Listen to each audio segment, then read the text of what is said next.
A falla de tempo para asumir unha maior dedicación a unha concellería tan demandante como Deportes levou a Eloi Sobrido a plantexar ao alcalde o seu relevo nesta área. Será precisamente o rexedor, Xosé Carlos Vidal, quen asuma agora as competencias nesta materia, mentres que Sobrido continúa á fronte das delegacións de Facenda e Mocidade. Por esa falla de tempo, porque, bueno, non estou aquí a tempo completo, teño o meu propio traballo, e a Concellería de Deportes é unha concellería que exixe un tempo completo, atender aos clubs de maneira, pois, posiblemente máis inmediata, e eu a veces non tiña esa disponibilidade, pois, falando estas cousas co alcalde, a pesar dun bo traballo realizado en canto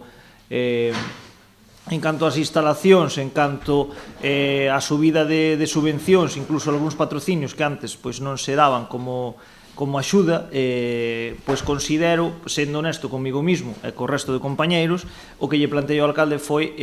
que tamén como Facenda, que esa si que a vou seguir levando, leva bastante tempo, pois que, digamos, que creía que o máis apropiado era que unha persona que estuvera aquí a tempo completo, pois leve a propia Concellería de Deportes. Entonces a Concellería de Deportes vai pasar agora pois a competencia da alcaldía, que realmente encantan todas. Entonces, bueno, simplemente pois vamos a facer ese pequeno cambio.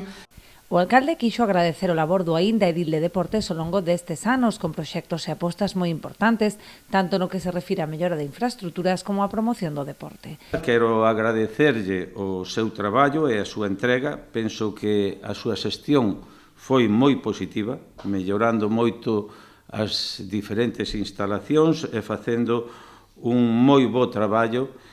na organización do deporte do noso concello. Sin embargo, a realidade da xestión municipal é exixente. En estes momentos, as outras áreas das que é responsable, Facenda e Mocidade, xunto cas responsabilidades pois, que se derivan da nova praza que ocupa como funcionario no Concello de Sarria, fan que non poda ofrecer ao deporte da Pobra a dedicación que el mesmo considera que é necesaria. Tras dar conta do decreto de alcaldía, o Pleno deberá agora aprobar a modificación das competencias, posto que se mantén a dedicación parcial do 25%.